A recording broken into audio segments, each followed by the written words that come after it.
விவசாய தொழிலாளர் சங்கத்தினுடைய மாநில நிர்வாகிகள் கூட்டம் இப்போது நடைபெற்றுக் கொண்டிருக்கிறது.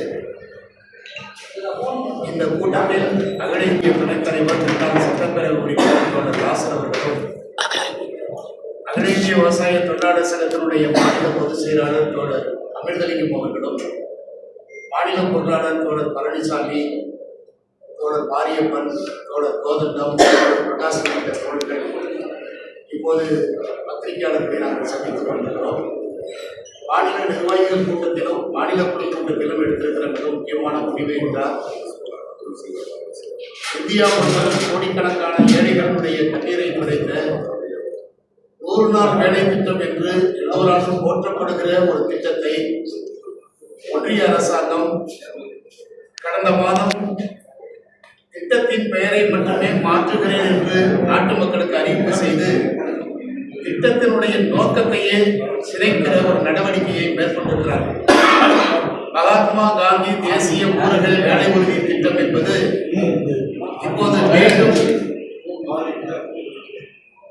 பிபி ராம்ஜி என்கிற அடிப்படையிலே பெயர் மாற்றம் செய்து மகாத்மா காந்தியை படுகொலை செய்த கொடியவன் கோட்சேயினுடைய வாரிசுகளாக அவருடைய சீடர்கள் இப்போது மகாத்மா காந்தியினுடைய பெயரையே சுட்டு வீழ்த்தக்கூடிய முறையில் அந்த திட்டத்தின் பெயரையே இப்போது அழித்து விட்டார்கள். திட்டத்தின் பெயரை அழித்துவிட்டு அதற்கு நற்பெயர் ஏற்படுத்த வேண்டும் என்கிற நோக்கத்தோடு அதற்கு 125 நாள் வேலை என்று அவர்கள் பிரகடனம் செய்கிறார்கள். ஆனால் ஒன்றிய அரசு 60% தான் நிதி கொடுக்கும், மாநில அரசு 40% நிதி என்று சொல்கிறார்கள். அப்படியானால் ஒன்றிய அரசு அறிவித்திருப்பது 125 நாள் வேலை அல்ல, 75 நாள் வேலைதான் என்பதை நாடு முழுவதும் இப்போது பாதிக்க துவங்கியிருக்கிறார்கள். அகில இந்திய விவசாய தொழிலாளர் சங்கம் இந்த பிரச்சாரத்தை இந்திய நாடு எங்கிலும் வலுவாக எடுத்துச் செல்கிறது. 60% ஒன்றிய அரசு கொடுக்கிறது என்று சொன்னால் 75 நாளும் கூட அவர்கள் விரும்பினால் கொடுப்பார்கள், விருப்பம் உள்ள காலத்தில் வேலை கொடுப்பார்கள், விருப்பப்படுகிறவர்களுக்கு வேலை கொடுப்பார்கள், வேலையை எப்போது வேண்டுமானாலும் நிறுத்திக் கொள்ளலாம் என்கிற அடிப்படையில் அந்த திட்டத்தை மறுசீரமைப்பு செய்திருக்கிறார்கள். மாநில அரசுகளுடைய உரிமையையும் பறிக்கக்கூடிய முறையிலே 40% மாநில அரசு கொடுக்க வேண்டும் என்று அவர்கள் உத்தரவிடுகிறார்கள். ஏற்கனவே மாநிலங்களுக்கு நிதி நெருக்கடியை உருவாக்கிவிட்டு மாநிலங்களுக்கு கொடுக்க வேண்டிய நிதியையும் கொடுக்காமல் மீண்டும் மாநில அரசுகளுக்கு சுமையை ஏற்படுத்தக்கூடிய முறையில் மகாத்மா காந்தி ஊரக வேலை உறுதி திட்டத்திற்கு 40% கூடுதலாக கொடுக்க வேண்டும் என்று சொல்வது ஏற்புடையதாக இல்லை என்ற அடிப்படையில் தான் நாடு முழுவதும் இதற்கு வலுவான எதிர்ப்பை தெரிவித்திருக்கிறோம். பாராளுமன்றத்தில் வலுவான எதிர்ப்பு எழுந்ததற்கு பிறகும் கூட அந்த எதிர்ப்பை பற்றி பரிசீலிக்காமல் மறுதினமே ஜனாதிபதி ஒப்புதலுக்கு உள்ளாகி இன்றைக்கு சட்டம் நடைமுறைக்கு உள்ளாகி இருக்கிறது. கோடிக்கணக்கான ஏழை மக்கள், விவசாய தொழிலாளிகள் கடும் அதிருப்தியை தெரிவித்திருக்கிறார்கள். ஆகவே தமிழ்நாடு முழுவதும் பிப்ரவரி மாதம் 25ஆம் தேதி மாவட்ட ஆட்சியர் அலுவலகம் முன்பாக பல்லாயிரக்கணக்கான மக்கள் பங்கேற்கிற தர்ணா போராட்டத்தை நடத்துவது என்று அகில இந்திய விவசாய தொழிலாளர் சங்கத்தினுடைய தமிழ்நாடு மாநில குழு தீர்மானித்திருக்கிறது. தொழிலாளிகளை நாங்கள் அணிதிரட்ட முயற்சிக்கிறோம். தமிழ்நாடு அரசும் சட்டப்பேரவையில தீர்மானம் நிறைவேற்றிருக்கிறது. சட்டப்பேரவையில அனைத்து கட்சிகளும் சட்டப்பேரவையில முதலமைச்சர் கொண்டு வந்திருக்கிற அந்த தீர்மானத்தை ஆதரித்தார்கள். நானும் அதில் ஆதரித்து பேசுகிற போது தெரிவித்தேன், முழுக்க நயவஞ்சகமாக ஒன்றிய அரசு துரோகம் அளித்திருக்கிற இந்த திட்டத்தை சட்டப்பேரவையில ஒரு தீர்மானமாக நிறைவேற்றி மீண்டும் மகாத்மா காந்தி பெயரிலேயே அந்த திட்டம் இயங்க வேண்டும், அதனுடைய விதிமுறை அடிப்படையிலேயே அந்த திட்டம் இயங்க வேண்டும் என்கிற அடிப்படையிலேயே அந்த சட்டத்தை கொண்டு வர வேண்டும் என்று ஒன்றிய அரசை நாங்கள் நிர்பந்திக்கிறோம். அதோடு 700 ரூபாய் கூலியும் 200 நாள் வேலையாக மாற்ற வேண்டும் என்று திட்ட கமிஷன் ஒப்புதல் தெரிவித்திருக்கிறது. அந்த திட்ட கமிஷன் முடிவையும் நடைமுறைப்படுத்துவதற்கு ஒன்றிய அரசு முன்வர வேண்டும் என்று நாங்கள் வலியுறுத்துகிறோம். தமிழ்நாடு முழுவதும் ஏழை எளிய மக்கள் மிகவும் சிரமத்தை சந்தித்துக் கொண்டிருக்கிறார்கள். விவசாயிகளுக்கு என்று ஒரு சிறிய பலன் கிடைத்திருக்கிறது, தொழிலாளி வர்க்கத்துக்கு சிறிய பலன் கிடைத்திருக்கிறது, வேறு சில அறிவிப்புகள் கிடைத்திருக்கிறது, அரசு ஊழியர்களுக்கு ஆசிரியர்களுக்கு பழைய பென்ஷன் திட்டம் கிடைத்திருக்கிறது.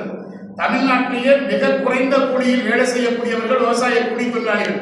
அவர்களுடைய நலனை பாதுகாப்பதற்கு அரசு விவசாய தொழிலாளிகளுக்கு என்று ஒரு தனியான நலவாரியத்தை உருவாக்கிட வேண்டும் என்று நாங்கள் தமிழ்நாடு முதலமைச்சரை சந்தித்து பேசியிருக்கிறோம். அகில இந்திய விவசாய தொழிலாளர் சங்கத்தினுடைய மாநில குழு கூட்டத்திலும் நாங்கள் முடிவெடுத்து அரசுக்கு தெரிவித்திருக்கிறோம். வரக்கூடிய கூட்டத்தொடரில் விவசாய தொழிலாளர்களுக்கு என்று தனியான ஒரு நலவாரியம் அமைத்திட வேண்டும் என்று நாங்கள் வலியுறுத்தி கேட்டுக்கொள்கிறோம். அதற்கான இயக்கத்தையும் தமிழகத்திலே கட்டமைப்பது என்று நாங்கள் முடிவெடுத்திருக்கிறோம். தமிழ்நாடு முழுவதும் ஏழை எளிய மக்களுக்கு கலைஞர் கனவு இல்லம் என்கிற அடிப்படையிலே 1 லட்சம் வீடுகள் கட்டுவோம் என்று இப்போதைக்கு அறிவிப்பு செய்திருக்கிறார்கள். ஏற்கனவே பிரதம மந்திரி ஸ்கீம்ல நீங்க பாத்தீங்கன்னா வீடுகள் PMAY கட்டி கொடுக்க வீடுகள் புறவும் பாழடைந்த வீடுகளாக மாறிவிடுகிறது 5 ஆண்டுகளுக்குள்ளாகவே. அதுல வெறும் 2,30,000 ரூபாய் தான் கொடுக்குறாங்க. அதை குறைந்தபட்சம் கேரளாவை போன்று 10 லட்சம் ரூபாய் கொடுப்பதற்கு அரசு முன்வர வேண்டும் என்கிற கோரிக்கை முன்வைத்து நாங்கள் போராடி கொண்டிருக்கிறோம்.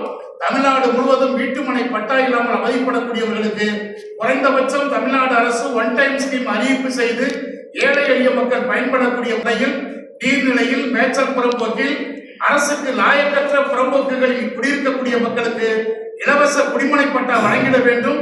அதற்கு பிறகு அவர்களுக்கு குடியிருப்பதற்கு வீடு கட்டுவதற்கான நடவடிக்கையை உறுதிப்படுத்த வேண்டும் என்று நாங்கள் கேட்டுக்கொள்கிறோம். குறைந்தபட்ச கூலி சட்டத்தை தமிழகத்திலே நடைமுறைப்படுத்துவதற்கு அரசு முன்வர வேண்டும். தமிழகத்திலே விவசாய தொழிலாளிகளை பற்றி பேசுவதற்கு ஒரு துறைகள் கூட தனியாக கிடையாது. ஒரு துறையில ஊரக வளர்ச்சி துறையில 100 நாள் வேலை சம்பந்தமாக பேச வேண்டியிருக்கிறது, சமூக பாதுகாப்பு திட்டம் சம்பந்தமாக ரெவன்யூ துறையில பேச வேண்டியிருக்கிறது, தொழிலாளிகளுடைய கோரிக்கை சம்பந்தமாக தொழிலாளர் மானிய கோரிக்கையில் பேச வேண்டியிருக்கிறது. ஆகவே விவசாய தொழிலாளிகளுக்கு என்று ஒரு தனித்துறையை தமிழகத்திலே உருவாக்குவதற்கு தமிழ்நாடு அரசு முயற்சிக்க வேண்டும் என்று நான் பணிவோடு கேட்டுக்கொள்கிறேன். நன்றி, வணக்கம். இந்தியா முழுவதும் பிப்ரவரி மாதம் 12ஆம் தேதி தொழிலாளர்கள், விவசாயிகள், விவசாய தொழிலாளர்கள் இணைந்து ஒரு மாபெரும் மறியல் போராட்டத்தை, வேலைநிறுத்த போராட்டத்தை அறிவிப்பு செய்திருக்கிறோம். அந்த போராட்டம் குறித்து இந்திய நாடெங்கிலும் வலுவான பிரச்சாரம் இப்போது நடைபெற்றுக் கொண்டிருக்கிறது. தொழிலாளர்களுக்கு முழுக்க முழுக்க துரோகம் இழைக்கக்கூடிய அரசாக ஒன்றிய அரசு இருக்கிறது.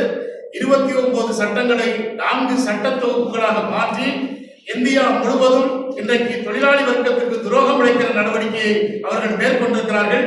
விவசாயிகளுக்கு digital India, make in India என்கிற அடிப்படையில விவசாயத்திற்குள் நவீனத்தை புகுத்துகிறோம் என்கிற அடிப்படையில் கார்பரேட்டுகளை உள்ளே கொண்டு வந்து சிறு குறு விவசாயிகளும் மிகப்பெரிய பாதிப்புக்கு உள்ளாகி இருக்கிறார்கள். விவசாய தொழிலாளிகள் முழுக்க முழுக்க புறக்கணிக்கப்படக்கூடிய அபாயம் நிகழ்கிறது. ஆகவே தொழிலாளர்கள், விவசாயிகள், விவசாய தொழிலாளர்கள் பங்கேற்கிற அனைத்து கட்சியும் நாடு முழுவதும் இருக்கிற பிற்படுத்தப்பட்ட, உழைக்கிற, பாவப்பட்ட ஏழைகள் அனைவரும் பங்கேற்கிற ஒரு பெரிய வேலை நிறுத்த போராட்டம் நடைபெறுகிறது. தமிழகத்திலே அந்த போராட்டத்தை வெற்றி பெற செய்வதற்கு பிப்ரவரி மாதம் 12ஆம் தேதி தமிழக மக்கள் அனைவரும் ஆதரவு தர வேண்டும் என்று அகில இந்திய விவசாய தொழிலாளர் சங்கத்தின் சார்பில் அறைகூப்பி அழைக்கின்றோம்.